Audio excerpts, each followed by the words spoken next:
என் பார்வையில் கரெக்டாக தான் பேசினேன், என் பார்வையில் நான் கரெக்டாக தான் சொன்னேன், என் பார்வையில் கரெக்டாக தான் செஞ்சேன். அப்படின்னு தான் நம்ம என்ன பண்ணுவோம், நம்முடைய சுய நீதியை நிலைநாட்ட பார்ப்போம். இது நம்ம நீதி. இது எங்க கொண்டு போய் சேர்த்துரும்? மரணத்தில் கொண்டு போய் சேர்த்துரும், நரகத்தில் கொண்டு போய் சேர்த்துரும். இன்னைக்கு மனிதன் மனசாட்சிப்படி, எல்லாரும் மனசாட்சிப்படி நல்ல மனசாட்சி செம்மையா இருக்குங்க, கரெக்டா இருக்கிறேங்க, ஓகே இருக்கலாம். உங்க மனசாட்சி கடைசியில நரகத்தில் கொண்டு விட்டுரும். அருமையான சவுனே நல்லா காமிச்சிங்க. உங்க சுய நீதியை நம்பி தேவ நீதியை விட்டுறாதீங்க. தேவ நீதி என்ன சொல்லுதோ அதை தான் செய்யணும். சுய நீதி, ஐயோ நம்ம எல்லாம் கரெக்டா இருப்போம், அவங்களெல்லாம் நம்ம கிட்ட கொண்டு வந்துடலாம், இன்னும் நினைக்காத. விசுவாசிக்கு அவிசுவாசிக்கு கல்யாணம் இல்லைன்னா கல்யாணம் இல்லைதான். யாருக்கும் என்ன பண்ணிடாதீங்க, ஆலோசனை சொல்லிடாதீங்க, அப்படி கல்யாணம் பண்ணா போகவும் போகாதீங்க. தேவ நீதிக்கு ஏன் கீழ்ப்படிய மாட்டேங்கிறாங்க? அவங்களுக்கு தேவ நீதி என்னன்னு புரியல. விசுவாசம் உள்ளவனாகி ஞானஸ்தானம் பெற்றவன் தான் ரட்சிக்கப்படுவான்னு வேதம் சொல்லுது. அந்த நீதியை அறிய மாட்டாங்க. ஏன் அறிய மாட்டாங்க? சுய நீதி நிலைநிறுத்தம். குழந்தை ஞானஸ்தானம் கரெக்ட், எவ்வளவு காலமா இருக்குது, இதுதான் ரைட் அப்படின்னு சொல்லி சுய நீதியை நிலைநிறுத்த விரும்புற அப்படின்னாலே தேவ நீதிக்கு கீழ்ப்படிய மாட்டேங்க.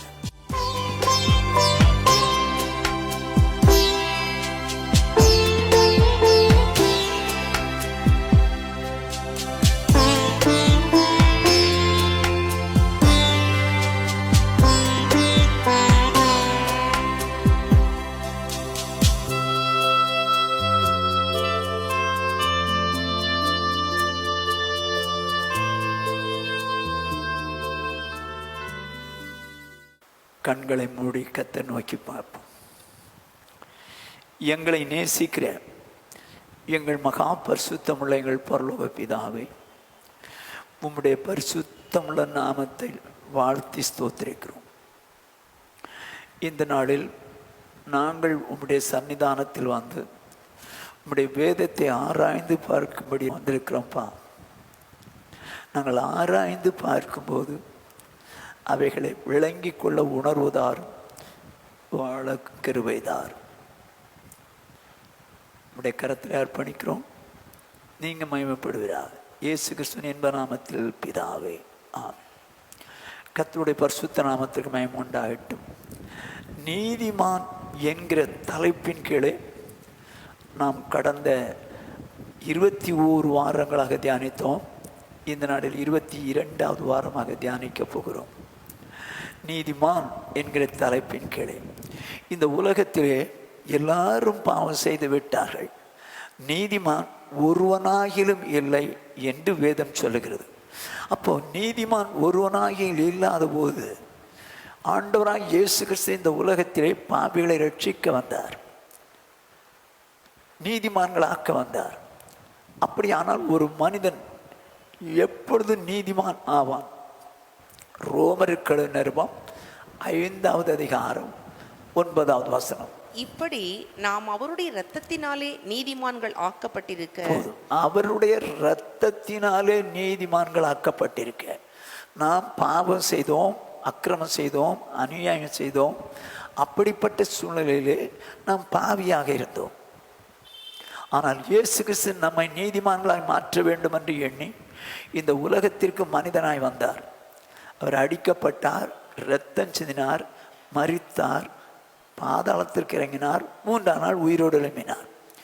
யார் ஒருவர் இதை விசுவாசித்து எனக்காக இயேசு பலியானாரே, எனக்காக இந்த உலகத்தில் வந்து இரத்தம் சிந்தினாரே, மரித்தாரே, 3ஆம் நாள் எழும்பினாரே என்று விசுவாசித்து, இயேசுவே நான் ஒரு பாவி, என் பாவங்களெல்லாம் மன்னிங்க ஆண்டவரேன்னு சொல்லி உணர்ந்து மன்னிப்பு கேட்டு இந்த இரத்தத்தினால் என்னை கழுவுங்க ஆண்டவரேன்னு சொல்லி கேட்கும்போது அந்த இரத்தத்தினாலே நீதிமான்கள் ஆக்கப்படுகிறோம் என்று எழுதியிருக்கிறது. இது இதோடு அல்ல.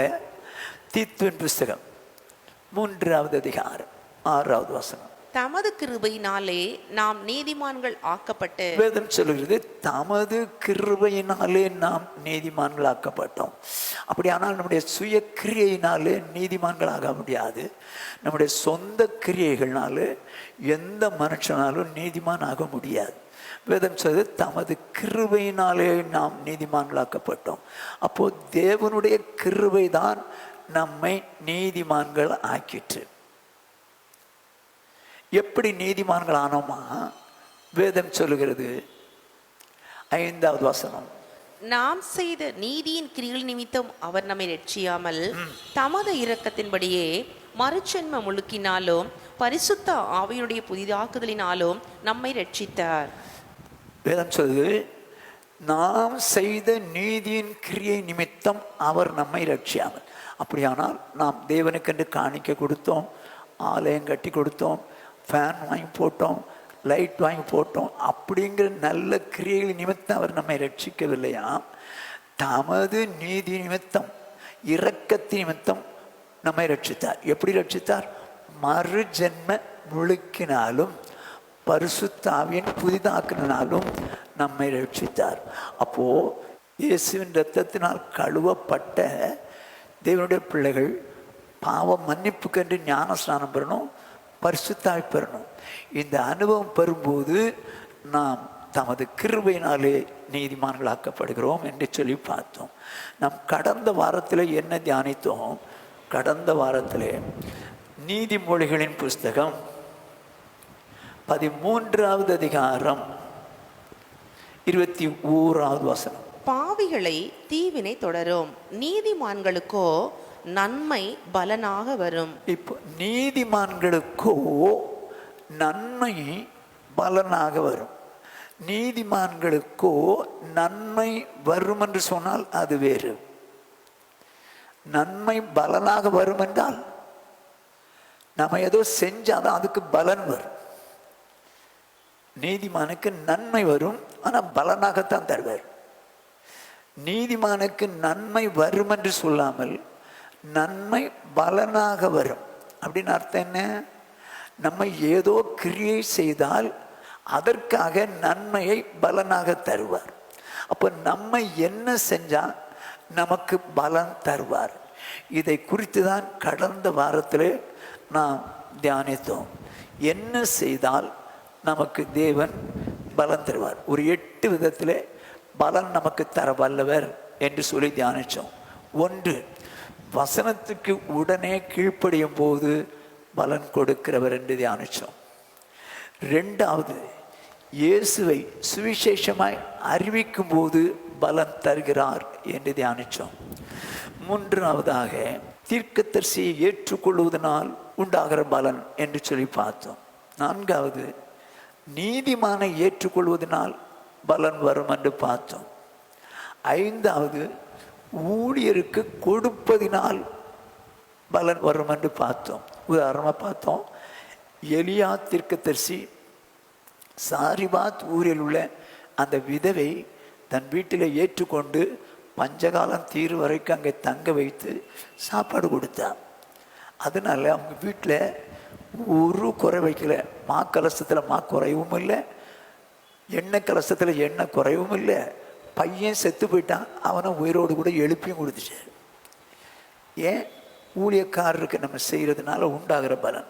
அதோடு மாத்திரமல்ல, எலிசா சூனேம் ஊருக்கு போகும்போதெல்லாம் அங்கே இருந்த சூனேமியாள் என்று சொல்லக்கூடிய ஒரு பரிசுத்த ஸ்திரீ அவரை ஏற்றுக்கொண்டு அவருக்கு ரூம் போட்டு, கட்டில் போட்டு, டேபிள் போட்டு, குத்துவிளக்கு வச்சு அவர் வரும்போதெல்லாம் உபசரித்து வந்தாள்.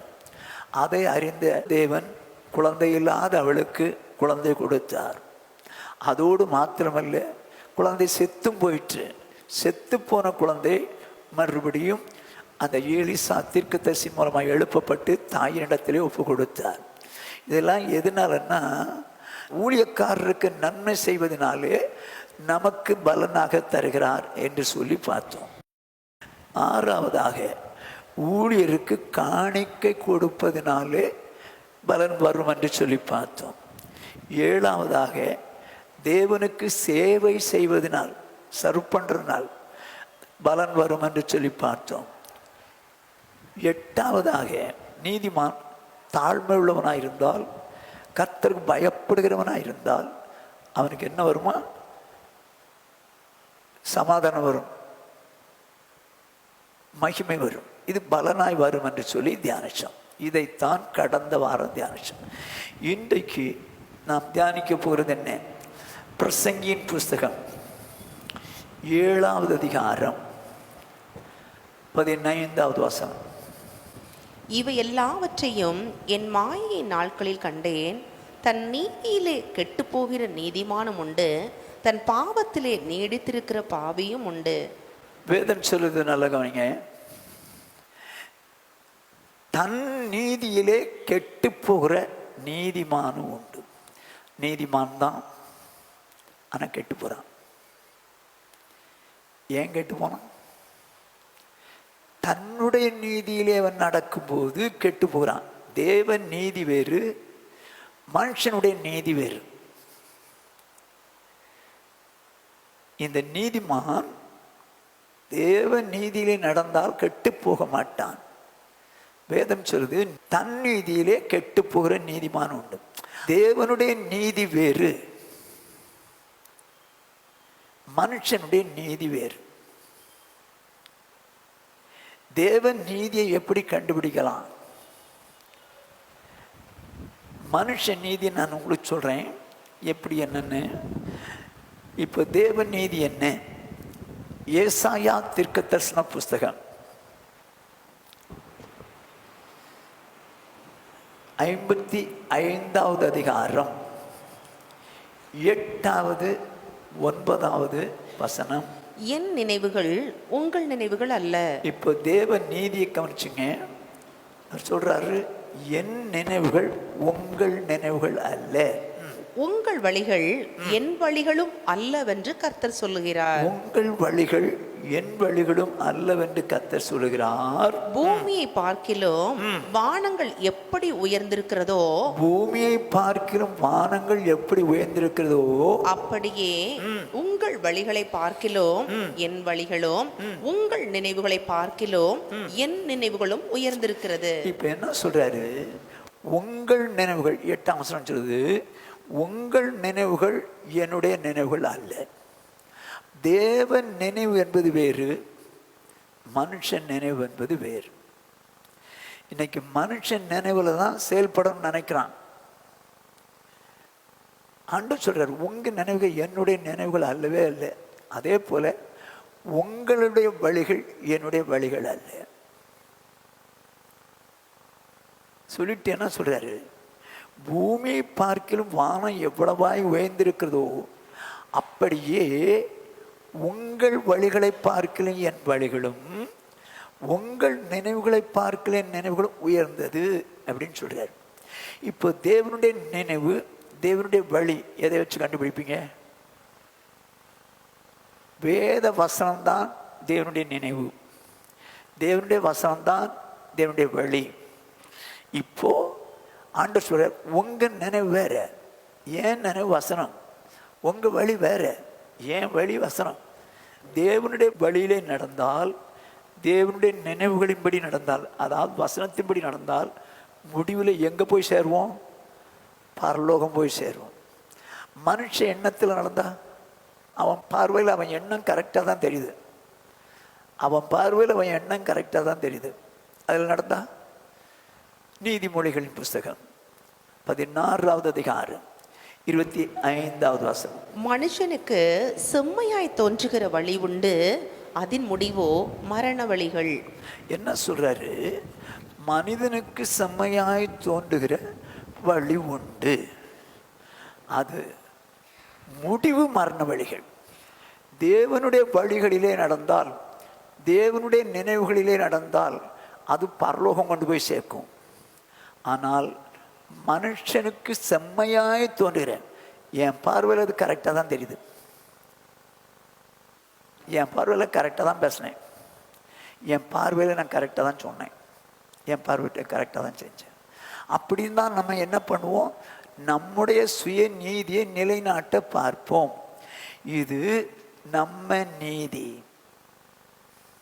இது எங்கே கொண்டு போய் சேர்த்துரும்? மரணத்தில் கொண்டு போய் சேர்த்துரும், நரகத்தில் கொண்டு போய் சேர்த்துரும். இன்னைக்கு மனிதன் மனசாட்சி படி, எல்லாரும் மனசாட்சி படி நல்ல மனசாட்சி செம்மையாக இருக்குங்க, கரெக்டாக இருக்கிறேங்க. ஓகே, இருக்கலாம். உங்கள் மனசாட்சி கடைசியில் நரகத்தில் கொண்டு விட்டுரும். இது நரகத்துக்கு கொண்டு போகிற வழி தான் மனுஷனுடைய மனசாட்சி, மனுஷனுடைய வழி. இப்போ மனுஷனுடைய வழி அது சாத்தானுடைய வழி என்பதை உங்களுக்கு வேதத்திலிருந்து சொல்ல விரும்புகிறேன். மத்தேயு எழுதின சுவிசேஷம் 16வது அதிகாரம்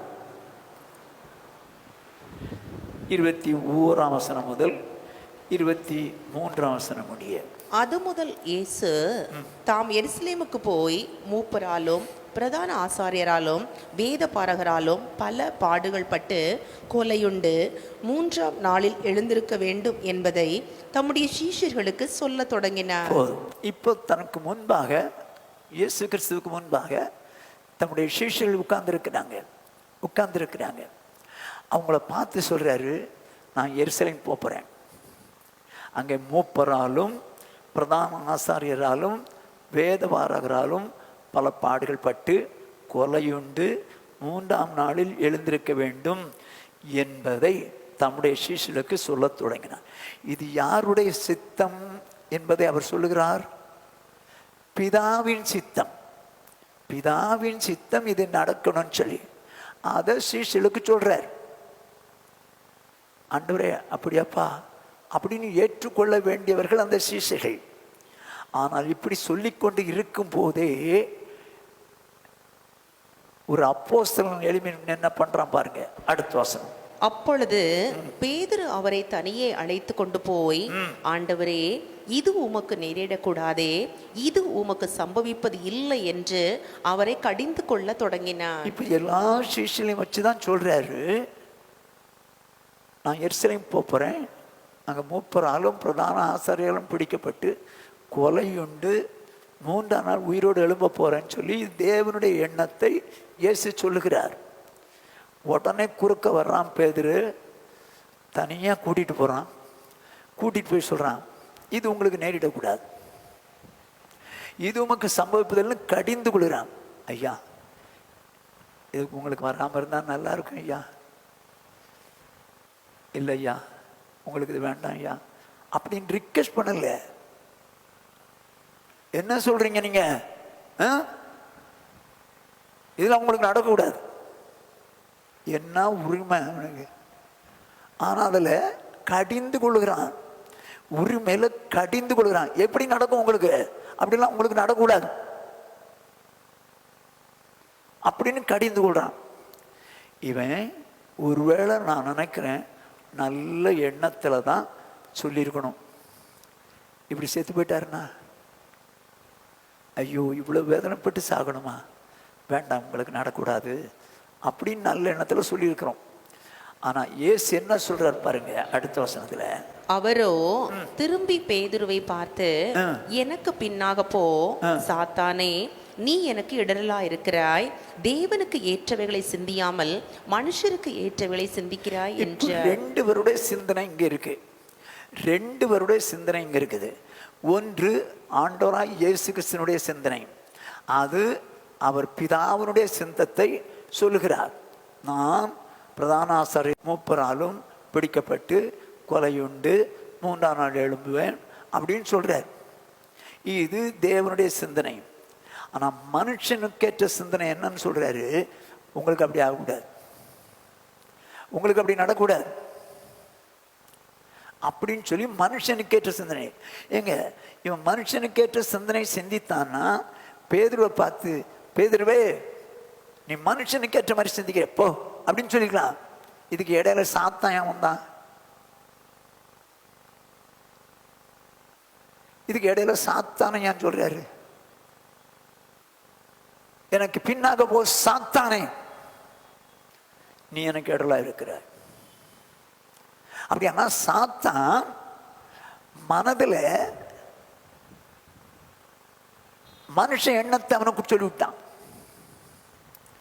இது மனுஷ எண்ணம் சாத்தானுடைய எண்ணம். நல்லா புரிஞ்சுங்க, தேவ எண்ணம், தேவனுடைய வழி வசனம்.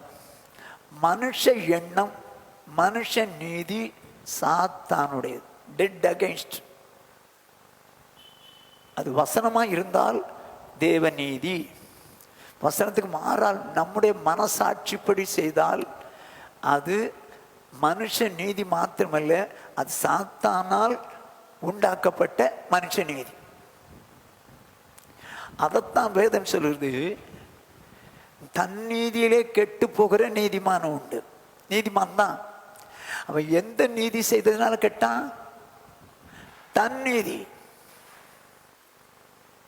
ஏன் சுய எண்ணத்தை நடத்தினேன், அது சாத்தானுடைய எண்ணங்கிறது அவனுக்கு தெரியல, நீதிமானுக்கு தெரியல. என் மனசாட்சி கரெக்டா இருக்குப்பா. மனுஷருக்கேற்றவளை சிந்திக்கிறாய், சாத்தானை பின்னாக போ. அப்ப இந்த மனுஷனுக்கு ஏற்றவளை சிந்திக்க வைக்கிறது யார் தெரியுமா? சாத்தான். அந்த சாத்தானுடைய எண்ணத்துல தான் மனுஷன் இன்னைக்கு அநேகர் போறாங்க. வேதம் சொல்லுது, தன்னீதியிலே கெட்டு போகிற நீதிமானம் உண்டு. நீதிமான் தான், அவன் சுய நீதி வச்சிருக்கிறான்.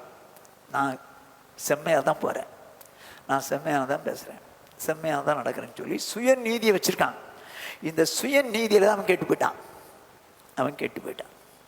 நான் எப்படின்னு சொல்லி சில உதாரணங்களை உங்களுக்கு சொல்ல விரும்புகிறேன். சுய நீதியிலே கெட்டு போன தன்னீதியிலே, தன் நீதியிலே கெட்டு போன நீதிமான்.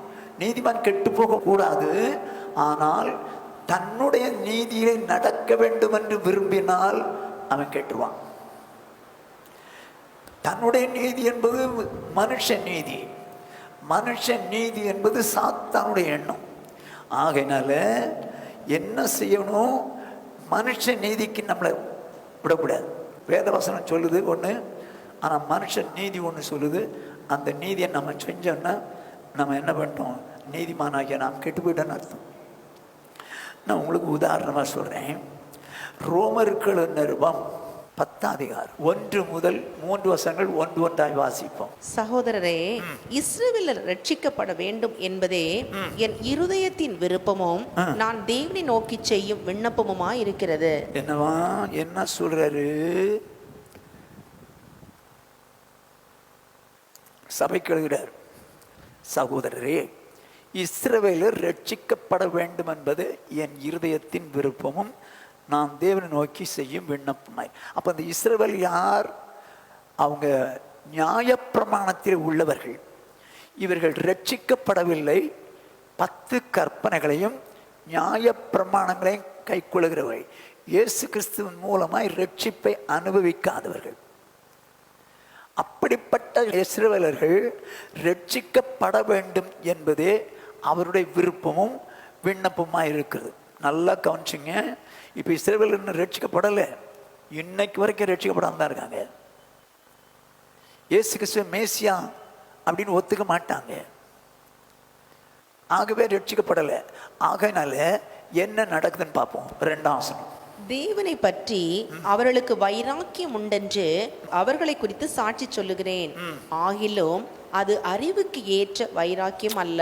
ஓஹோ ஓஹோ, தேவனை குறித்து அவர்களுக்கு வைராக்கியம் உண்டென்று அவர்களை குறித்து சாட்சியுடன். தேவனை குறித்து வைராக்கியம் உண்டு. அவர் தேவனை யாராவது ஏதாவது சொல்லிட்டா, ஏய் எங்க தேவனையா சொல்ற அப்படின்னு வைராக்கியம் எழுப்புவான். ஆண்டவருடைய வழிகளுக்கு மாறா எவனாவது செஞ்சான, ஏய் எப்படி செய்வ அப்படின்னு நிற்பான். வைராக்கியமா இருப்பான். பவுலாக சொல்றாரு, அவங்கள குறித்து நானே சாட்சி சொல்கிறேன், அவங்களுக்கு வைராக்கியம் உண்டு. அதாவது சொல்லுவாங்க, எனக்கு தெரியாது, இந்த யூதர்கள் பேனாவில் யெகோவா அப்படின்னு எழுதிட்டாங்கன்னா மறுபடியும் அந்த இங்கில் அடுத்த வார்த்தை எழுத மாட்டாங்களாம். அதை கீழே கூட்டிட்டு ஒன்று யெகோவான்னு எழுதுவதற்கு முன்னால் இருந்த இங்கை கொட்டிட்டு கழுவிட்டு இங்கு போட்டு திரும்ப யெகோவான்னு எழுதுவாங்களாம். திரும்ப அந்த யெகோவான்னு எழுதின பிறகு அந்த இங்கை கொட்டிட்டு அடுத்த வார்த்தையில் எழுதுவாங்களாம். அந்த அளவுக்கு வைராக்கியம் உள்ளவர்கள். இன்றைக்கும் கிறிஸ்தவர்களிலே ரட்சிக்கப்படாத கிறிஸ்தவர்கள் அநேகர் இருக்கிறார்கள். வைராக்கியம் உண்டா? உண்டு, வைராக்கியம் உண்டு. ஆனால் ரட்சிக்கப்பட மாட்டாங்க. அவங்க சர்ச் ட்ரெடிஷன்ஸில் அப்படியே இருப்பாங்க, ரட்சிக்கப்பட மாட்டாங்க. அவங்களை குறித்து சாட்சி சொல்கிறேன். ஆகிலும் அது அறிவுக்கேற்ற வைராக்கியம் இல்லை. என்ன அறிவுக்கு? தேவ வசனத்துக்கேற்ற அறிவுக்கேற்ற வைராக்கியம் இல்லை. சொல்லிட்டு என்ன சொல்றார் பவுல்? எப்படி என்றால் அவர்கள் தேவ நீதியை அறியாமல் தங்கள் சுய நீதியை நிலைநிறுத்த தேடுகிறபடியால் தேவ நீதிக்கு கீழ்ப்படியாதிருக்கிறார்கள். என்னவா? அவங்க வைராக்கியம் உள்ளவங்கன்னு எனக்கு தெரியும். ஆனால் அறிவுக்கேற்ற வைராக்கியம் இல்லை. வேதத்தின் அறிவுக்கேற்ற வைராக்கியம் அவங்ககிட்ட இல்லை.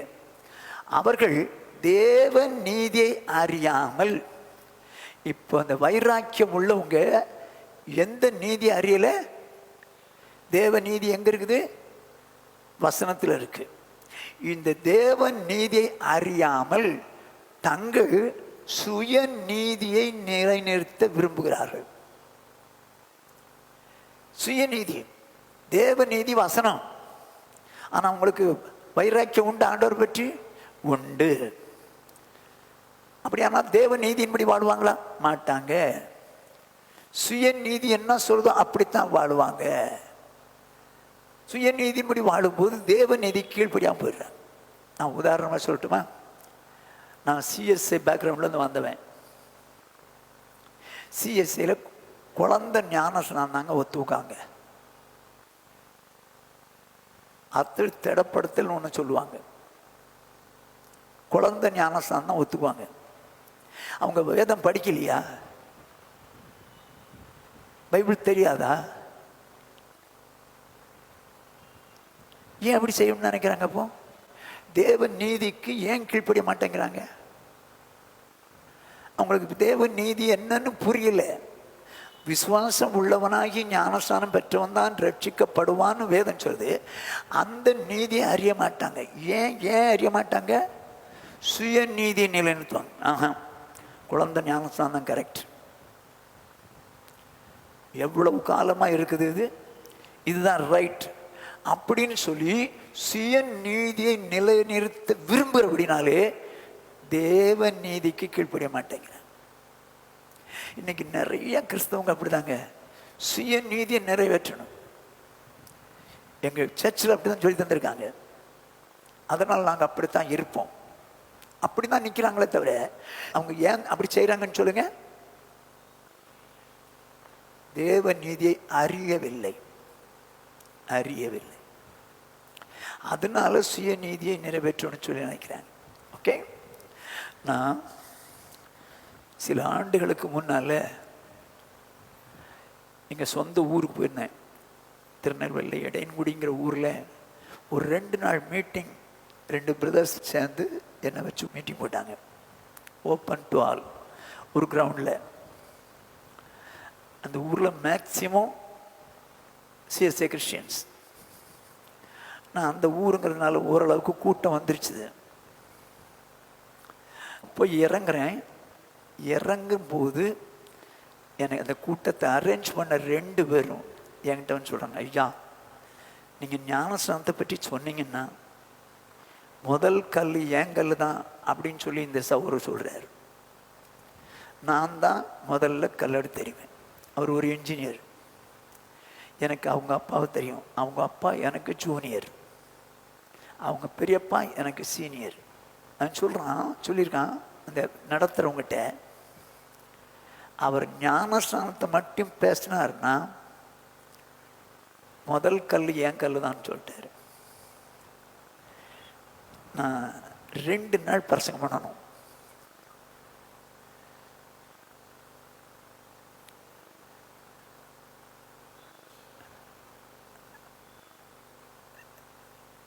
நான் யோபுலேருந்து எடுத்தேன் வேதவசனம்.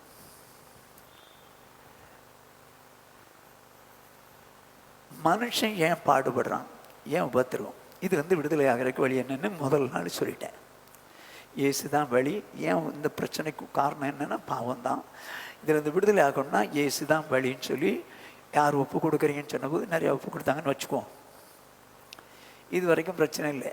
அடுத்த நாள் மனிதன் செத்த பின் பிழைப்பானோ, எனக்கு மாறுதல் எப்பொழுது உண்டாகும். இதுதான் யோபுனுடைய வார்த்தை. அதைத்தான் வச்சு பேசினேன்.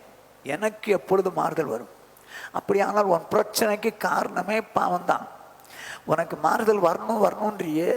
அந்த மாறுதல் வரணும்னா உன் பிரச்சனைக்கு காரணம் என்னன்னு பாரு. பாவம். இந்த பாவத்திலிருந்து விடுதலை ஆனால் தான் முடியும்பான்னு சொல்லி பாவத்திலிருந்து விடுதலை ஆகிறதுக்கு முதல் நாள் சொல்லிவிட்டால் நிறைய பேர் ஏற்றுக்கிட்டாங்க. அடுத்த நாள் மனிதன் செத்த பின் பிழைப்பானோ, இதுதான் 2வது நாள்.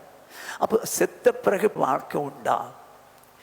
நீங்களோ நானோ கிறிஸ்டியன்ஸ், செத்த பிறகு ஒரு வாழ்க்கை உண்டுங்கிறது விசுவாசிக்கலாம். நம்ம கிறிஸ்டியனே கிடையாது. ஏன்னா இயேசு கிறிஸ்து மரித்து அடக்கம் பண்ணப்பட்டு உயிரோடு எழுப்பினார். அப்போ மறுபடியும் ஒரு செத்த பிறகு ஒரு உயிர்த்தெழுதல் உண்டு. அப்போது நம்ம செத்த பிறகு நம்ம எங்கே போகிறோம்? யாரும் நரகத்துக்கு போகணுன்னு விரும்புறதில்லை. 2 இடம் தான் உண்டு. யாரும் நரகத்துக்கு போகிறத விரும்புறதில்ல, பரலோகத்துக்கு போகிறது தான் விரும்புவாங்க. பரலோகத்துக்கு போகிறதுக்கு இயேசு என்ன வழி சொன்னார் அப்படிங்கிறத சொல்லிட்டு யோவான் 3ஆம் அதிகாரத்தில் 3ஆம் வசனத்தையும் 5ஆம் வசனத்தையும் சொன்னேன். நிக்கோதேம் என்று சொல்லுகிற ஒரு போதகர் இயேசுவிடத்தில் வந்தார். ராத்திரி நேரத்தில் வந்தார். நீ தேவனிடத்தில் வந்த போதகர் தானே என்று சொல்லி கேட்டார். அதனால தானே இவ்வளோ அற்புதம் செய்றீங்கன்னு சொன்னபோது இயேசு அதுக்கு பதில் சொல்லாமல் என்ன சொன்னார் அப்படின்னு சொல்லிட்டு 3ஆம் வசனம் சொன்னேன். ஒருவன் மறுபடியும் பிரபாவிட்டால் தேவனுடைய ராஜ்யத்தை காண மாட்டான் என்று மெய்யாவே மெய்யாவே உனக்கு சொல்லுகிறேன் அப்படின்னு சொல்லி அந்த போதகத்தை சொன்னார். உடனே அவன் கேட்குறான், எங்கள் தாயின் வயிற்றில் 2ஆம் தரம் பிரவேசித்து எப்படி பிறக்க முடியும் அப்படின்னு சொல்லி கேட்குறான். அதுக்கு அவர் பதிலும் சொல்லலை. அதுக்கு மாறாக பரலோகத்துக்கு போகிற வழியை சொல்றாரு. ஒருவன் ஜலத்தினாலும் ஆவியினாலும் பிரபாவிட்டால் பரலோக ராஜ்யத்தில் பிரவேசிக்க மாட்டான் என்று மெய்யாவே மெய்யாவே உனக்கு சொல்லுகிறேன்னு சொல்லிட்டார். இப்போ மறுபடி பிறக்கிறதுனா என்ன? மனம் திரும்பி பாவத்தை அறிக்கையிட்டு பாவம் மன்னிப்பெற்று நான் புதுசாக பிறந்துட்டேன், இயேசு ஏற்றுக்கிட்டேன், இதான் மறுபடி பிறக்குது. இப்படி செய்தால் பரலோகத்தை பார்க்கலாம். உள்ளே போகணும்னா நான் சொல்லலை, இயேசு தான் சொல்கிறாரு, ஜலத்தினாலும் ஆவியினாலும் பிறக்கணும். ஞானஸ்தானம் பெற்று பரிசுத்தாய் பெற்றாதான் பரலோகத்துக்குள்ளே போக முடியும்னு சொல்லி நான் சொல்லலை, இயேசு சொன்னார்.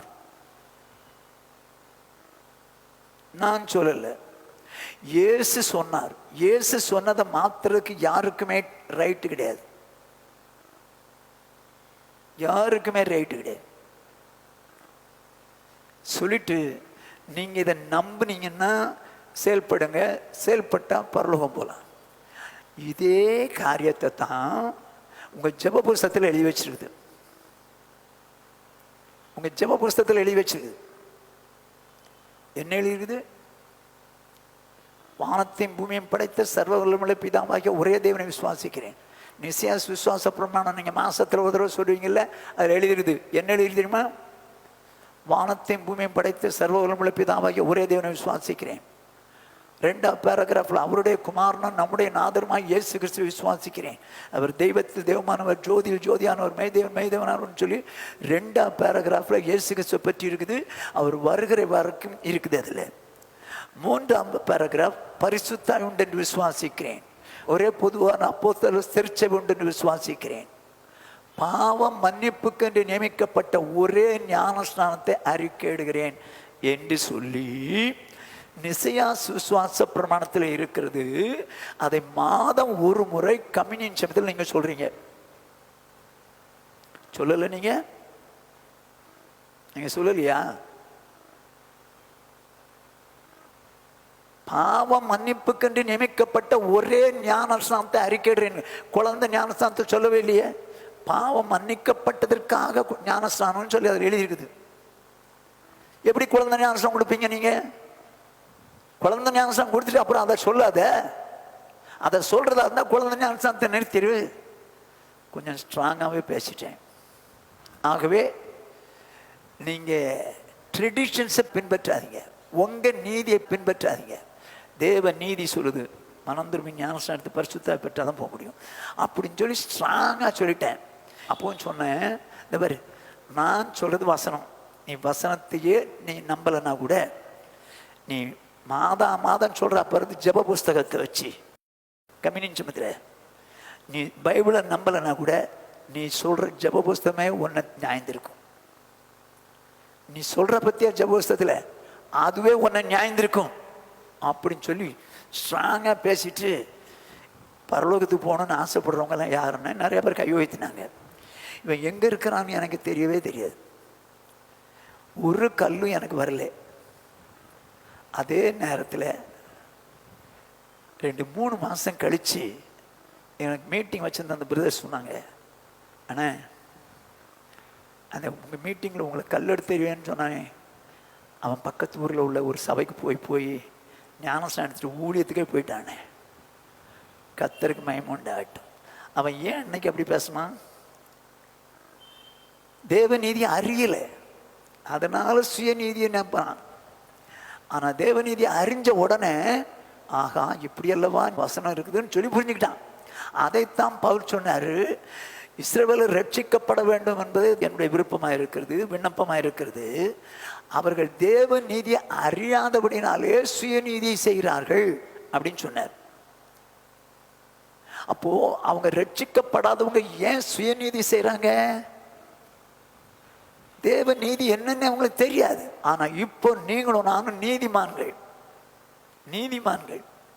தேவ நீதியை அறிந்தவர்கள், வேத வசனத்தை நன்றாக அறிந்தவர்கள். இதைத்தான் சொன்னாரு, தன் நீதியிலே பிரசங்கின் புஸ்தகம் 7வது அதிகாரம் 15ஆம் வசனம். இவை எல்லாவற்றையும் என் மாயை நாட்களில் கண்டேன், தன் நீதியிலே கெட்டு போகிற நீதிமானும் உண்டு. என்னமா? தன் நீதியிலே கெட்டு போகிற நீதிமானும் உண்டு. அப்போ தன்னுடைய சுய நீதி வேறு, தேவ நீதி வேறு. தன் நீதியிலே கெட்டு போறானோ. தன் நீதிங்கிறது மனசாட்சி, அதில் தான் கெட்டு போயிட்டான். அருமையான சவுனே நல்லா காமிச்சிங்க. உங்க சுய நீதியை நம்பி தேவ நீதியை விட்டுறாதீங்க. தேவ நீதி என்ன சொல்லுதோ அதை தான் செய்யணும். சுய நீதி நம்பி நீதிமான் கெட்டு போயிட்டான்.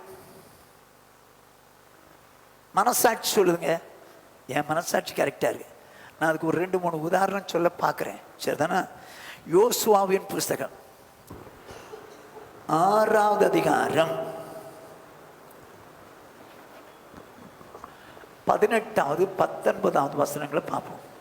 யோசுவா சொல்றார் ஜனங்கள்கிட்ட, என்ன சொல்றாருன்னா, நம்ம எரிகோவை பிடிக்க போறோம். அப்படி பிடிக்கும்போது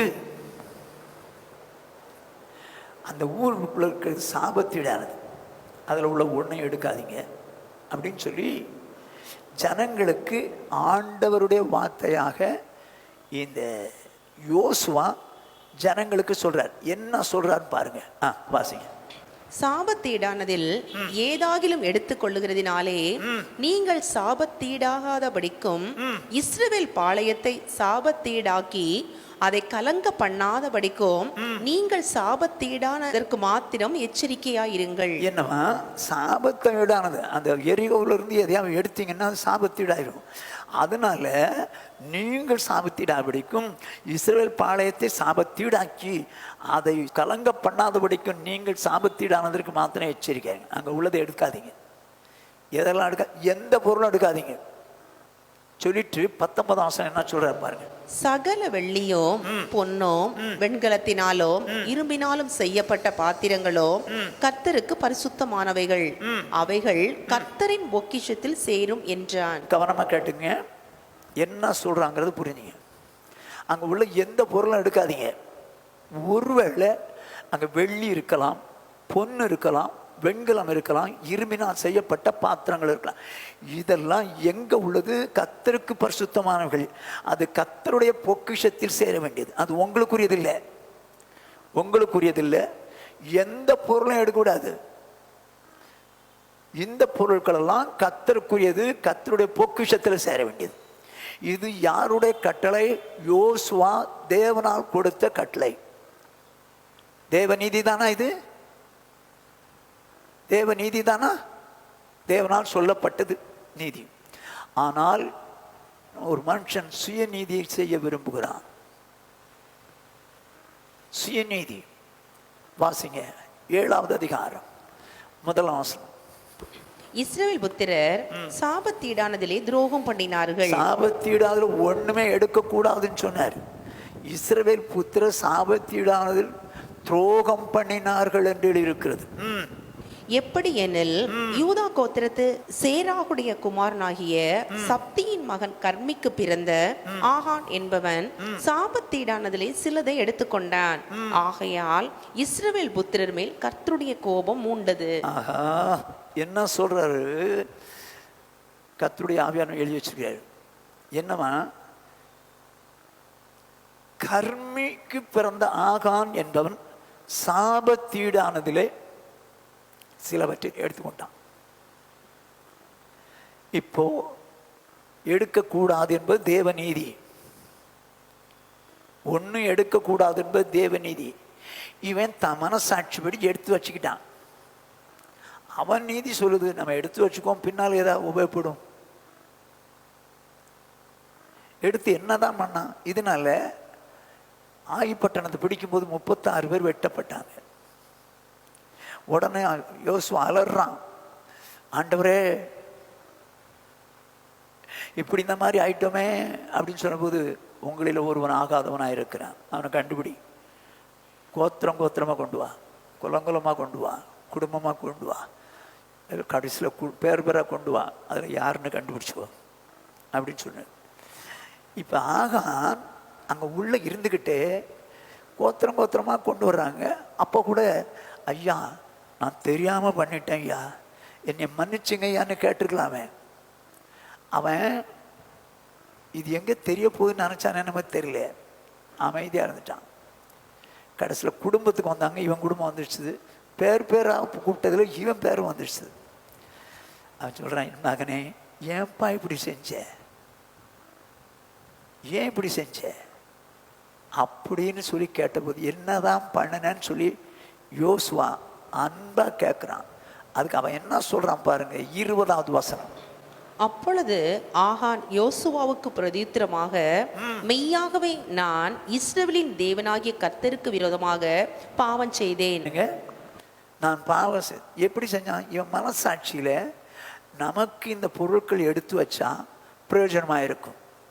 இவனுடைய சுய நீதி சொல்லுது, நமக்கும் நம்ம பிள்ளைகளுக்கும் பின்னாட்களில் ஏதாவது பிரயோஜனப்படும் அப்படிங்கிற எண்ணத்தில் எடுத்து வச்சுக்கிட்டான். எடுத்து எங்கே வச்சான்? உபயோகப்படுத்தினானா? உபயோகப்படுத்தலை. உபயோகப்படுத்தினா உடனே தெரிஞ்சிடும். ஆகையினால கூடாரத்தில் நடுவில் ஒளிச்சு வச்சுட்டான், உள்ள பள்ளம் தோண்டி ஒளிச்சு வச்சுட்டான். இப்போ என்ன நடக்கும் பாருங்க. கொள்ளையிலே நேர்த்தியான ஒரு பாபிலோனிய சால்வையையும், அங்கிருந்து ஒன்று கூட எடுக்கக்கூடாது, அது சாபத்தீடானது. ஆனால் நேர்த்தியான பாபிலோன் சால்வை எடுத்துக்கிட்டான். 200 வெள்ளி சேக்கலையும். இது யாருக்குரியது? வெள்ளி கர்த்தருக்குரியது. 50 சேக்கல் நிறையான ஒரு பொன் பாலத்தையும் நான் கண்டு. யாருக்குரியது? இதுவும் கர்த்தருக்குரியது. அங்கே பாபிலோன் சால்வை இந்த உலகத்துக்குரியது. அதை எடுத்துக்கிட்டான். ரொம்ப அழகா இருக்குது, விலை வந்த பொருளா இருக்குது, நம்ம எடுத்து வச்சிருந்தா நமக்கு பின்னால பிரயோஜனப்படுவோம்னு சொல்லி அதை எடுத்துக்கிட்டான். அதே நேரத்தில் வெள்ளி சேக்கலையும் 50 சேக்கல் நிறையான பொன் பாலத்தையும் எடுத்து வச்சுக்கிட்டான். எதுக்கு எடுத்து வச்சான்? பின்னால் நமக்கு யூஸ் ஆகும். இது மனசாட்சி, இது சுயநீதி. நல்லா கவனிச்சிங்க, நமக்கு பின்னால யூஸ் ஆகும்னு சொல்லி சுயநீதியை அன்பி அவன் எடுத்து வச்சுக்கிட்டான். அவைகளை இச்சித்து எடுத்துக்கொண்டேன். இதோ அவைகள் என் கூடாரத்தின் மத்தியில் பூமிக்குள் புதைத்திருக்கிறது, வெள்ளி அதன் அடியில் இருக்கிறது என்றான். கூடாரத்தின் மத்தியில பூமிக்குள்ள போச்சு வச்சிருக்கேன், வெள்ளி அதுக்கு கீழே வச்சிருக்கேன். என்ன மாதிரி செஞ்சிருக்கான் பாருங்க. எதுக்கு இப்படி மறைச்சு வச்சான்? என்னைக்கு அது ஒரு நாள் நமக்கு யூஸ் ஆகும். என்னைக்கா ஒரு நாள் யூஸ் ஆகும். இப்போ தான் நம்ம வந்துட்டு எங்கே போயிட்டு வந்திருக்கிறோம், யுத்தத்துக்கு போயிட்டு வந்திருக்கோம். இந்த நேரத்தில் சால்வை போட்டாலோ இந்த நேரத்தில் வெள்ளி பொண்ணெல்லாம் எடுத்து யூஸ் பண்ணாலோ இவனுக்கு தெரிஞ்சிடும். ஆகையினால பின்னாட்களில் நமக்கு பிரயோஜனப்படும் சொல்லி தன்னுடைய சுயநீதியை நம்பி அவன் இந்த வேலையை செஞ்சிட்டான். தன்னீதியை நம்பி கெட்டு போகிற நீதிமான் உண்டு. இவன் என்னாச்சு, சுயநீதிங்க இவனுக்கு பின்னால் யூஸ் ஆகும், குடும்பத்துக்கு யூஸ் ஆகும் அப்படிங்கிற மனசாட்சியில் அவன் எடுத்து வச்சான். இப்போ என்னாச்சு, 26 அவன் மேல் இந்நாள் வரைக்கும் இருக்கிற பெரிய கற்குவியலை குவித்தார்கள். இப்படியே கர்த்தர் தமது கோபத்தின் உக்கிரத்தை விட்டு மாறினார். ஆகையால் அவ்விடம் இந்நாள் வரைக்கும் ஆகோர் பள்ளத்தாக்கு எண்ணப்படும். போதும் என்னவாங்க வேதம் சொல்றதை கவனிச்சிங்க. இப்போ அவனை கூட்டு போயிட்டு அந்த பொருட்களையும் எரிச்சிட்டாங்க. கற்குவியலை போட்டு எல்லாரும் கல்லை போட்டு அக்னியினால் சுட்டெரிச்சாங்க. அதெல்லாம் எடுத்து அவனை கல்லெறிஞ்சு அவைகளை சுட்டெரித்து கற்களினால் மூடிட்டாங்க. அவனை என்ன பண்ணிட்டாங்களா, சாவடிச்சு கல்லு குவியலை சேர்த்து குவிச்சிட்டாங்க. இது இவனுக்கு வரணுமா? தன் நீதியிலே கெட்டு போன நீதிமான். இவன் யார்? ஒரு நீதிமான், ரட்சிக்கப்பட்ட இஸ்ரவேலன். ஆனால் அங்கே நீதியை சொல்லுகிறார் யோசுவா, இங்க சாபத்திடானதுல ஒண்ணு கூட நீங்க எடுக்கக்கூடாது, ஒண்ணு கூட எடுக்கக்கூடாது. வெள்ளி பொண்ணு வெங்கலம் இரும்பு பொருள் பாத்திரம் இதெல்லாம் கர்த்தருடைய சமூகத்துக்கு வரணும், ஒண்ணு கூட நீங்க எடுக்கக்கூடாதுன்னு சொன்னா அவன் என்ன பண்ணிட்டான், சொந்த நீதிங்க சுயநீதி நமக்கு பின்னால யூஸ் ஆகும். மனசாட்சி சொல்லுது நமக்கு யூஸ் ஆகும்னு சொல்ற. ஆனா தேவ நீதி சொல்லுது எடுக்காத, சுயநீதி சொல்லுது எடுத்து வச்சுக்க. அப்புறம் பின்னால தன் நீதியிலே கெட்டு போன நீதிமானாய் மாறிட்டானே, செத்தான். அருமையான சௌர்ணே சௌரியே, தேவன் ஒரு வசனம் சொல்லும் போது அந்த வசனத்துக்கு மாறாக உன் சுயநீதியை நிலைநிறுத்தன்னு நினைக்காத. சும்மா உதாரணம் சொல்லட்டுமா, பொய் சொல்லக்கூடாதுங்கிறது வசனம். அவசரத்துக்கு போய் சொல்லிட்டு நம்ம தப்பிச்சுக்கலாம், அப்புறம் பார்த்துக்கலாம். அது சுயநீதி. கடன் வாங்காதங்கிறது வசனம். அது வாங்கி தற்சமயம் கடன் வாங்கி நம்ம கடன் அடைச்சிக்கலாம், அப்புறம் பார்த்துக்கலாம். அது மனுஷ நீதி, சுயநீதி. அந்த சுயநீதினால கெட்டு போறான்.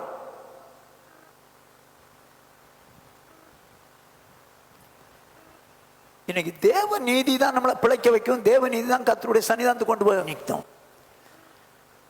தன் நீதியிலே கெட்டு போற நீதிமான்களும் உண்டு. நீதிமான் தான், ஆனா கெட்டு போயிட்டானே. ஏன் கேட்டான்? சுயநீதியை நம்புறான். என் மனசாட்சியை நம்புறேன், நான் செய்யறது கரெக்டா அப்படின்னு நம்புறதுனால அதை நிறைவேற்ற பார்க்கிறான். ஆண்டவர் இதை வேண்டான்னா ரைட், ஆண்டவர் வேணாம், அது ஒன்றும் தப்பு இல்லைங்க, இது ஒன்றும் பிரச்சனை இல்லைங்க அப்படின்னு உன் சுயநீதியை நீ நம்பி பண்ணன்னு வச்சுக்கோ.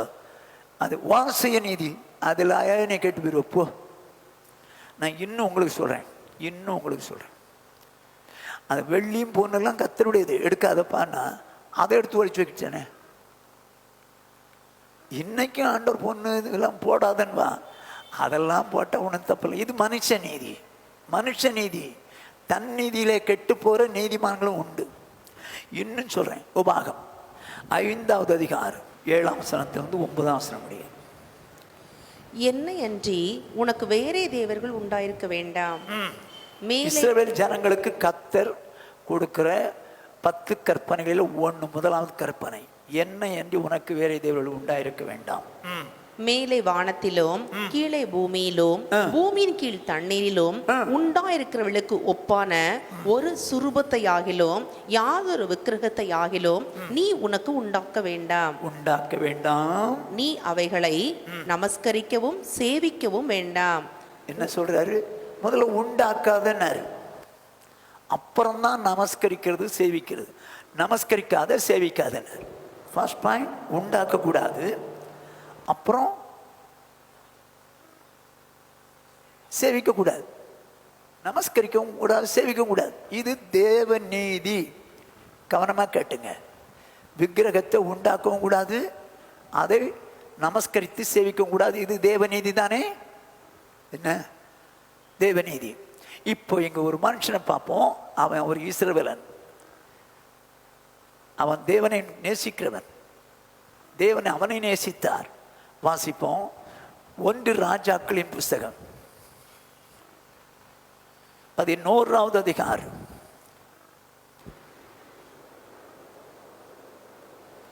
29ஆம் வசனம் முதல் 31ஆம் வசனம் முடிய.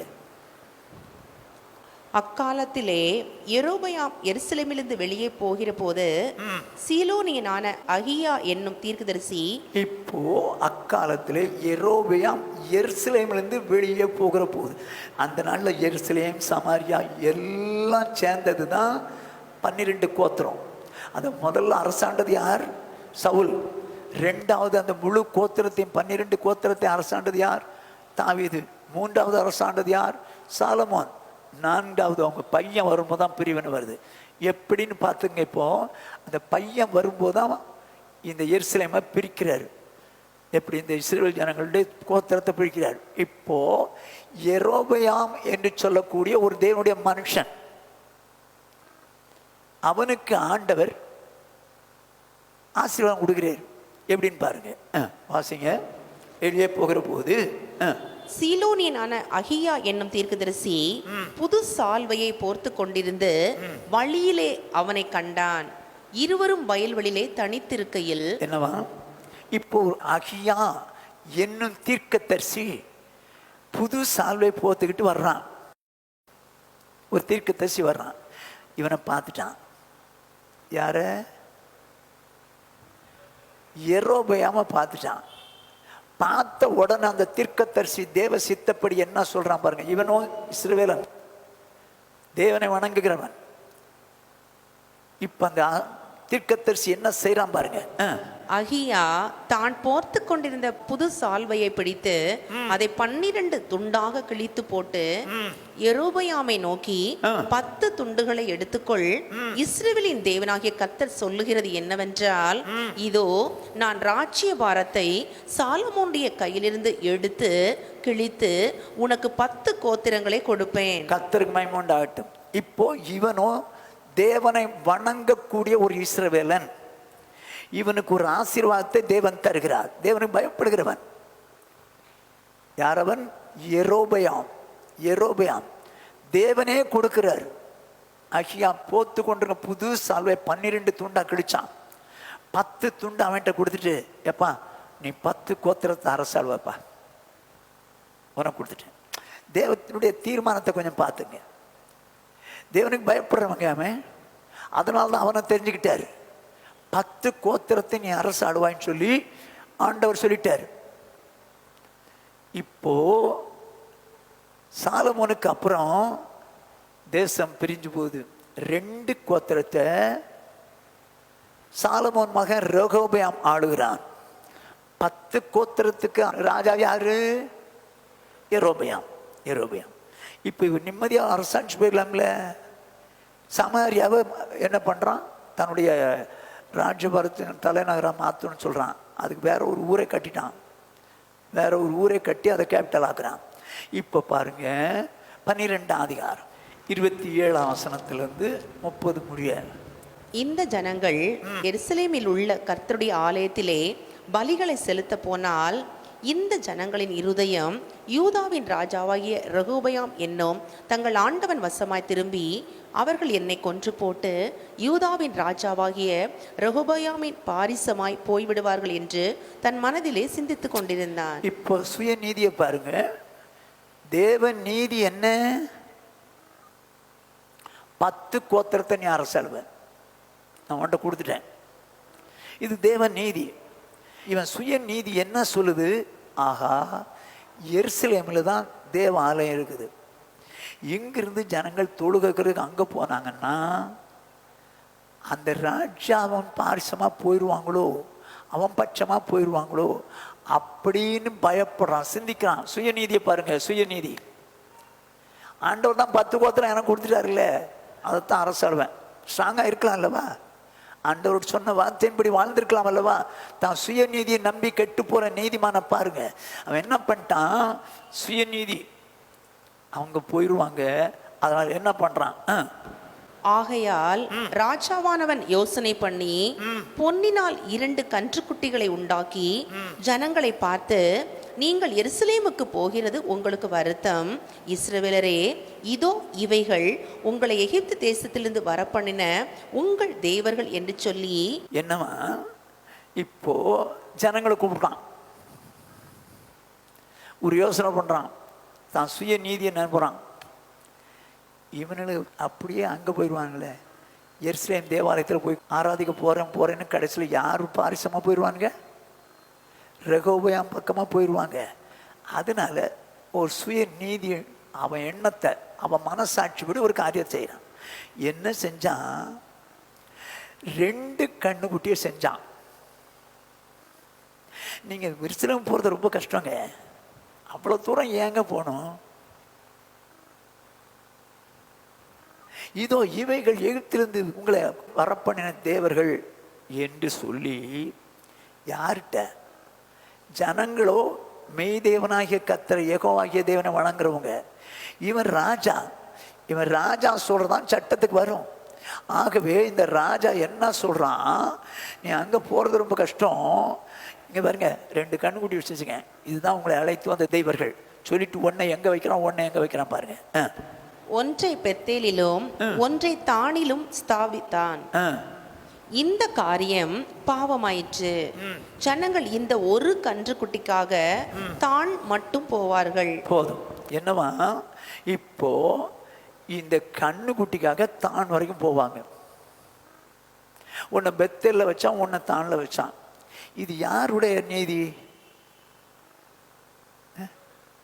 யெரொபெயாமுடைய சுயநீதி. இப்படி செஞ்சா நம்ம கிட்ட ஆளை தக்க வச்சுக்கலாம், ராஜ்யத்தை தக்க வச்சுக்கலாம் அப்படின்னு நினைச்சான். தன் நீதியிலே கெட்டு போகிற நீதிமான்களும் உண்டு. இவன் சுயநீதிங்க. இவன் என்ன பண்ணா? நம்ம எப்படி 2 கண்ணுக்குட்டியை செஞ்சு வச்சு தான் தெய்வம்டா அப்படின்னு சொல்லி விட்டான். அவங்க அதுதான் பின்பற்றுவானுங்க, நம்ம ராஜா நம்ம சொல்லதான் செய்வானுங்கன்னு சொல்லிட்டு சுயநீதியை நம்பினான். முடிவில் என்னங்க தெரியுமா? முதல்ல பையன் செத்தான், குடும்பமே காலி. அவன் நினைச்சான் நம்ம தான் ராஜான்னு சொல்லி.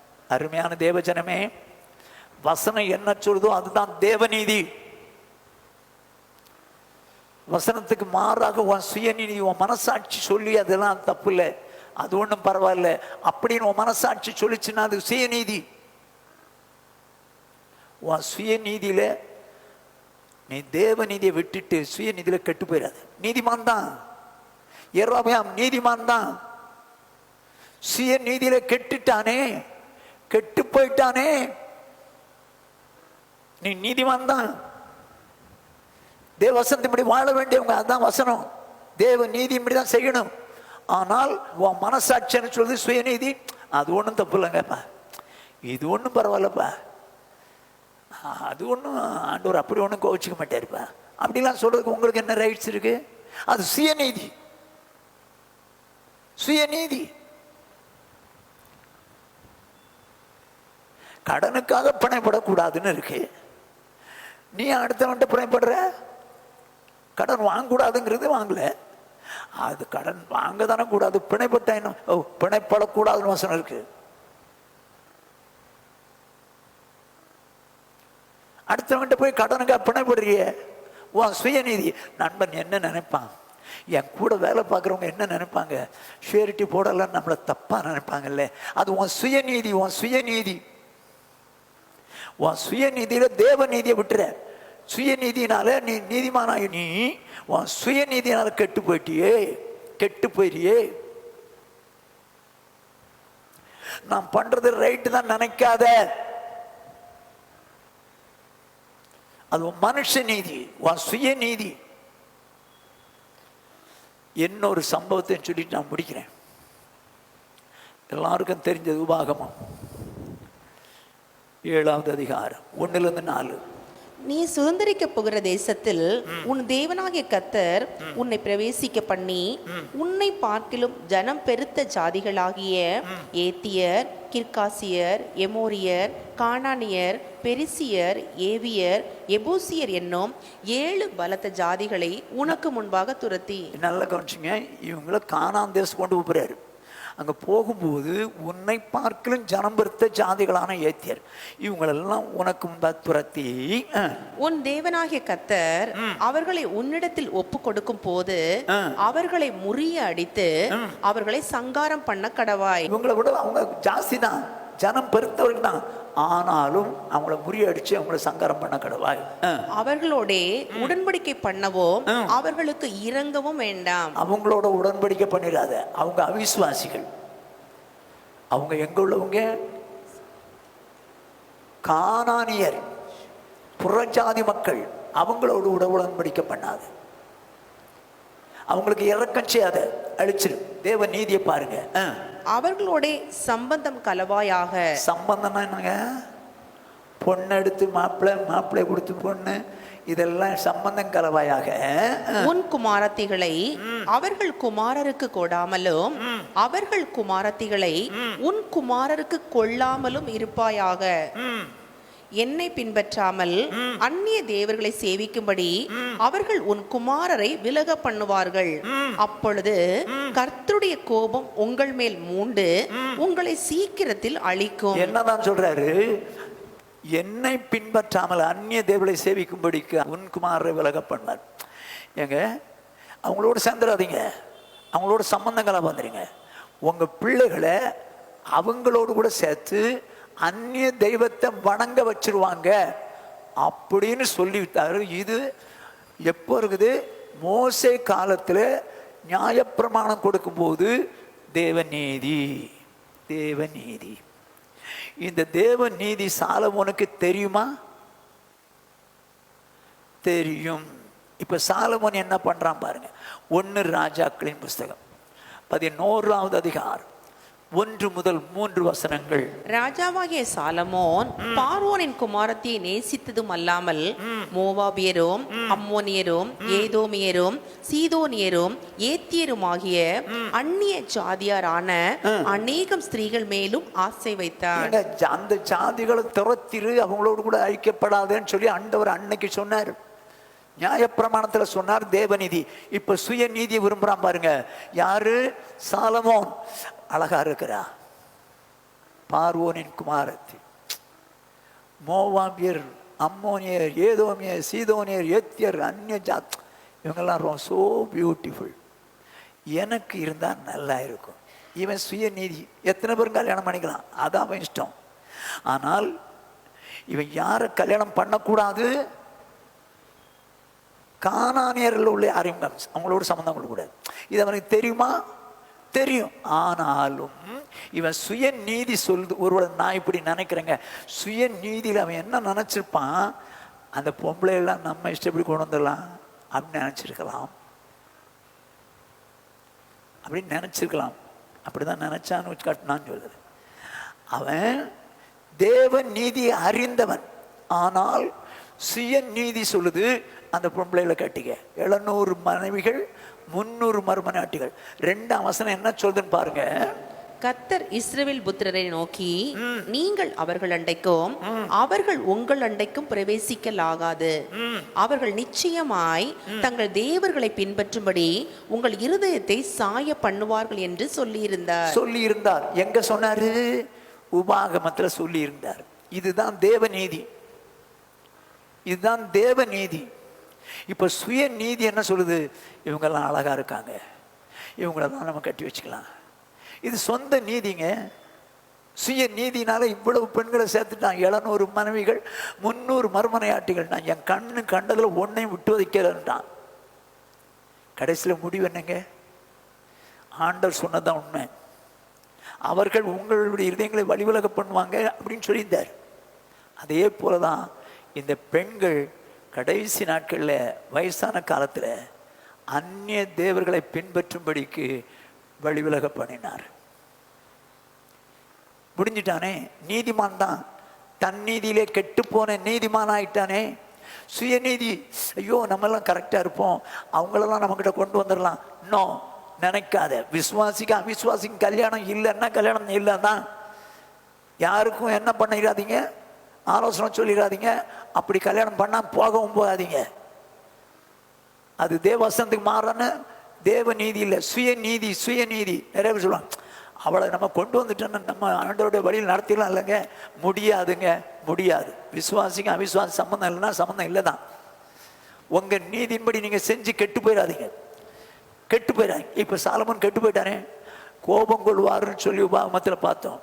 இங்கேயும் 10ஆம் வசனத்தில் பார்த்தீங்கன்னா 2 தடவை தரிசனமானார், கேட்கல, கர்த்தர் கோபமானார், போயிட்டார், கோபம் கொண்டார். அருமையானே, தன் சுய நீதியிலே கெட்டு போன, தன் சொந்த நீதியிலே கெட்டு போன நீதிமான்களும் உண்டு. நானும் நீங்களோ சொந்த நீதினா என்னது? மனசாட்சி. மனசாட்சிப்படி எதையும் செய்யாதீங்க, செய்யாதீங்க, செய்யாதீங்க. அது சுயநீதி, அது நம்மளை கெட்டு போக பண்ணிடும். அது சாத்தானுடைய காரியம். ஆகையினாலும் எந்த ஒரு நாளும் அப்படி செய்யாதீங்க. கடைசியில் சொல்லவா, அனனியா சப்பீரான்னு 2 பேர் இருந்தாங்க. 2 பேரும் ஆண்டவருக்குன்னு எல்லாரும் விற்று கொடுக்குறாங்கன்னு சொல்லி இவங்களும் விற்று கொண்டு வந்தாங்க. ஆனால் என்னாச்சு? மனசாட்சி சொல்லுது, நீ ஒரு பங்கு வஞ்சித்து வச்சுக்கோ, உனக்கு பின்னால் ஆகும் அப்படின்னு சொல்லி மனசாட்சி சொல்லுது. உடனே வஞ்சித்து வச்சுக்கிட்டாங்களே. முடிவு என்ன? தன் நீதியிலே கெட்டு போன நீதிமான் முடிஞ்சு போச்சு, அவனும் அவளும் செத்து போயிட்டாங்க. சொந்த நீதிங்க, இதை வச்சு நம்ம இப்படி பண்ணிக்கலாம், அப்படி பண்ணிக்கலாம். வசனம் சொல்றபடி தேவ நீதி எது? வசனம். சுயநீதி எது? மனசாட்சி. தேவ நீதி பரலோகம் கொண்டு போகும், சுயநீதி பாதாளம் கொண்டு போகும், நரகத்துக்கு கொண்டு போகும். என்ன செய்யலாம்? தன் நீதியிலே கெட்டு போன நம்மெல்லாம் நீதிமான்கள் தான். நம்ம நீதியில கெட்டு போயிடக்கூடாது, நம்ம மனசாட்சியில் நடந்து கெட்டு போயிடக்கூடாது. ரொம்ப கேர்ஃபுல்லாக இருப்போம். ஆண்டவர்கிட்ட சொல்லுவோம், ஆண்டவரே எங்கள் சுயநீதியை நம்பி அதில் வாழ்ந்து நாங்கள் எங்கள் வாழ்க்கையை கெடுத்துடக்கூடாதுப்பா. தேவ நீதி என்ன சொல்லுது அப்படியே வாழ என்னை ஒப்பு கொடுக்குறேன். எங்கள் நீதியை பார்க்கிறோம், உங்கள் நீதி பூமியை பார்க்கிறோம், வானம் எவ்வளவாய் உயர்ந்திருக்குதோ அவ்வளவாய் உயர்ந்தது ஆண்டவரே. ஆகவே உங்கள் நீதியின்படியும் உங்கள் வழிகளின்படியும் நான் வாழ என்னை ஒப்பு கொடுக்குறேன். எல்லாரும் கண்களை மூடி ஆண்டவர்கிட்ட கேட்கலாமா? ஆண்டவர்கிட்ட கேட்கலாமா? தன் நீதியை நம்பி கெட்டு போன, தன் நீதியை நம்பி கெட்டு போன நீதிமானும் உண்டு. நீதிமான் தான், நீதிமான் தான். ஆனால் தன் சுய நீதியை நம்பி கெட்டு போகிறவர்களாக இருப்பார்கள். ஆண்டவரே உங்கள் வசனம் ஒன்று சொல்லிச்சுன்னா அந்த நீதியிலே நாங்கள் நிலை நின்று ஜெயம் கொண்டு வாழ உதவிச்சிங்க. எங்கள் சுய நீதியில் நாங்கள் நம்பி ஆண்டவரே அதில் நாங்கள் கெட்டு போயிடக்கூடாதுப்பா, நாங்கள் கெட்டு போயிடக்கூடாது ஆண்டவரே. வேதம் என்ன சொல்லுதோ அப்படி தான், அதுதான் தேவ நீதி. தேவ நீதியை அறியாதனாலே சுய நீதியை நிறைவேற்ற பார்த்தார்கள் ரட்சிக்கப்படாத இஸ்ரவேலர்கள். நானும் தேவ நீதியை அறிந்தவர்கள். அப்படிப்பட்டவர்களாகிய நீங்கள் நானும் அந்த சுய நீதியை உள்ளே கொண்டு வந்தா, அவங்க அறியாதனால தேவநீதியை நிறைவேற்றலை, நம்ம அறிஞ்ச சுயநீதியை நிறைவேற்றி கெட்டு போயிடுறோம். ஆண்டவர்கிட்ட சொல்லுவோம், வேண்டாம் ஆண்டவரே, நீங்கள் என்ன சொல்கிறீங்களோ அப்படியே வாழ்கிறதுக்கு என்னை ஒப்பு கொடுக்குறேன். என் சுயநீதியாகிய மனசாட்சியின்படி நான் வாழ விரும்பலை, என்னை மனப்பூர்வமாக ஒப்பு கொடுக்குறேன். ஆண்டவரே உங்கள் வழி என் வழியாக இருக்கட்டும், உங்கள் நினைவு என் நினைவாக இருக்கட்டும், அப்படியே வாழ்ந்து உடைய சமத்தில் வந்து நிற்க என்னை அர்ப்பணிக்கிறேன். ஆண்டவரே என்னை ஒப்பு கொடுக்குறேன். கண்களை மூடி தேவனை நோக்கி பார்ப்போம். சாம்சன் ஜெபிப்பார். துதிக்கிற ஆண்டவரை சோத்திரிக்கிற ராஜா மகிமைப்படுத்துகிறமை சோத்திரிக்கிறேன், சோத்திரிக்கிறமை துதிக்கிறேன். மகா பரிசுத்தமுள்ள அன்பின் ஆண்டவரை கிருபையாய் கொடுத்து ஆசீர்வதிக்கப்பட்டதான நிறைவேலைக்காய் நன்றி இருந்ததையத்தோடு துதிக்கிற ராஜா சோத்திரிக்கிறேன். நம்முடைய திருப்பாத்த முத்த செய்கிறேன். இந்த நாள் ஆண்டவரே நான் மீண்டும் நம்முடைய சமூகத்திலே கடந்து வர முடியாது வேதத்தை ஆண்டவரை ஆராய்ந்து பார்க்கும்படியாய் கர்த்தர் தந்த நல்ல வேலைக்காக நன்றி செலுத்துகிறோம். ஆண்டவரே நீதிமான் தலைப்பின் கீழாய் நீர் எங்களோடு ஆண்டவரே ஊழியக்காரரோடு பேசி வருகிற எல்லா ஜீவனுள்ள வார்த்தைகளுக்காக கோடா கூடி நன்றியும் சோத்திரத்தையும் இந்த ஏறெடுக்கிற தகப்பனே சோத்திரினாலே எங்களோடு பேசினேன். வேத ஆண்டவரை சத்தியத்திற்காக நன்றி செலுத்தினேன். தன் நீதியிலே கெட்டு போகிற நீதிமான் உண்டு என்று சொல்லப்பட்டிருக்கிறதே தகப்பனே, உங்களுடைய வசனம் இப்படியா சொல்லுகிறதே பாமை சோத்திரிக்கிறேன். உன் நினைவுகள் என் நினைவுகள் அல்ல என்று சொல்லியிருக்க, உங்கள் வழிகள் என்னுடைய வழிகள் அல்ல என்று சொல்லியிருக்கிறீங்களே. பூமியை பார்க்கலாம் வானம் எவ்வளோ உயரமாக இருக்கிறதோ அப்படியா உன் வழிகளை பார்க்கலாம் என் வழிகளும் உன் நினைவுகளை பார்க்க நினைவுகளும் உயர்ந்ததாக இருக்குன்னு சொல்லப்பட்டிருக்கிறபடி தகப்பனே இந்த இரவில் எங்களை அர்ப்பணிக்கிறோம். ஆண்டவரே மனுஷனுக்கு செம்மையாய் தோன்றுகிற வழி உண்டு, அதன் முடிவு மரண வழிகளை சொல்லியிருக்கிறீங்களே. தகப்பனே இந்த இரவில் ஆண்டவரே மை சோத்திரிக்கிறப்பா, தன் நீதியை நம்பி கெட்டு போன நீதிமான்களை குறித்து எங்களோடு பேசினீரே நன்றி செலுத்துறப்பா. இஸ்ரவேலரை குறித்து நீர் எங்களோடு பேசினீரே. இஸ்ரவேலர் ரட்சிக்கப்பட வேண்டும் என்றே ஆண்டவரே பவுல் விரும்பினார், ஒரு ஜெபமாயிருக்குன்னு சொல்லப்பட்டிருக்கு. ஆனாலும் இஸ்ரவேல் ஆண்டவரே அவர் வைராக்கியம் உண்டு. ஆனாலும் ஆண்டவரே சோத்திரப்பா, தேவனுக்கு ஏற்ற ஆண்டவர் வைராக்கியம் இல்லாதவர் தன்னுடைய நீதி நிலைநிறுத்தும்படியாய் ஆண்டவரே அவர்கள் விரும்பினார்கள் என்று சொல்லி நாங்கள் பார்க்கிறோமே. வேத வசனம் என்ன சொல்வதற்கு கீழ்ப்படியாதபடி அவர்கள் தன்னுடைய நீதியை, தங்கள் நீதியை வெளிப்படுத்தும்படியாய் கிரியை செய்தார்களே. தகப்பனே இந்த இரவில் எங்களை அர்ப்பணிக்கிறோம். ஒரு நாளும் ஆண்டவரை எங்களுடைய நீதியின்படி நாங்கள் வாழ எங்களை மனசாட்சி சொல்கிறது என்று சொல்லி மனசாட்சியின்படியாய் நாங்கள் எந்த காரியத்தையும் செய்யாதபடி என் தேவனாய் கர்த்தருடைய வசனம் என்ன சொல்கிறதோ அதற்கு எங்களை முற்றிலுமாய் அர்ப்பணிக்கிறோம். வசனத்தின்படி வாழ, உங்கள் நினைவின்படி வாழ, உம்முடைய சித்தத்தின்படி நீர் எங்களை நடத்தும்படியா அந்த அர்ப்பணித்து செபிக்கிறோம். ஆண்டவரே ஆகானை குறித்து பார்த்தோமே ஆண்டவரே மை சோத்திரிக்கிறப்பா. சாலமனை குறித்து பார்த்தோமே ராஜா மை சோத்திரிக்கிறோம். தகப்பனை நன்றி ராஜா மை மகிமைப்படுத்து ராஜா மை சோத்திரிக்கிறோம். தகப்பனை இந்த வேளை எங்களை முற்றிலுமாய் அர்ப்பணிக்கிறோம். ஆண்டவரே ஒரு நாள் ஆண்டவரே நாங்கள் வாழ்கிறதான நாட்களிலே எங்களுடைய சுய மாம்சத்தின் ஆண்டவரை நீதியை நம்பி ஆண்டவரை மனசாட்சியை நம்பி ஆண்டவரை நாங்கள் எந்த காரியத்தையும் செய்யாதபடி என் தேவனாய் கர்த்தரை எங்கள் கரங்களில் கொடுத்துற அந்த வேதத்தை வாசிக்கிற நாங்கள், ஆண்டவரை கேட்கிறதான நாங்கள், அந்த வசனம் என்ன சொல்லுகிறதோ அதன்படி வாழ எங்களை அர்ப்பணிக்கத்தக்கதான கிருபைகளை என் தேவனாய் கர்த்தர் அதிகமாய் கொடுக்கும்படியான் செபிக்கிறப்பா. ஆண்டவரே ஒரு நாள் எங்களை சுய நீதியை நம்பி ஆண்டவரே நாங்கள் கெட்டு போகாதபடி எங்கள் தேவனாய் கர்த்தர், எங்களுடைய தேவனாய் கர்த்தர் எங்களுடைய கரங்களில் கொடுத்த வேத வசனம் என்ன சொல்லுகிறதோ, என் தேவனாய் கர்த்தர் நீதியுள்ள வசனம் எங்களை என்ன எச்சரிக்கிறதோ அந்த வசனத்துக்கு நாங்கள் அப்படியே கீழ்ப்படியத்தக்கதான கிருபைகளை எங்களுக்கு அதிகமாக தரும்படி அந்த அர்ப்பணித்து செபிக்கிறோம். கேட்ட ஒவ்வொரு வசனத்தின்படி கர்த்தர் எங்கள் நடத்துங்கப்பா. சுய நீதி நம்பி வாழ்ந்த மனுஷனுடைய முடிவை நாங்கள் பார்த்தோமே தகப்பனே மை சோத்திரிக்கிறப்பா. இந்த அர்ப்பணிக்கிறோம். அனனியா சப்பீராலை குறித்து நாங்கள் பார்க்கிறோமே தகப்பனே நன்றி ராஜா மை ஒரு நாளும் நாங்கள் இப்படிப்பட்டதான எங்களுடைய மனசாட்சிக்கு இடம் கொடுத்து நாங்கள் ஆண்டவரை காரியங்களை செய்யாதபடி வசனத்துக்கு ஆண்டவரை 100% அப்படியே கீழ்ப்படியத்தக்கதற்கு கிருபைகளை அதிகமாய் தருவீராக. நம்முடைய தேவனாய் கர்த்தாவே உனக்குமானாகிய இயேசு கிறிஸ்து எந்த நாளில் வந்தாலும் அவர் மகிமையோடு தரிசிக்கத்தக்கதன் கிருபைகளை அதிகமாக எங்கள் தரும்படியாய் இதில் அர்ப்பணித்து செபிக்கிறோம். தொடர்ந்து எங்களை நடத்துங்க.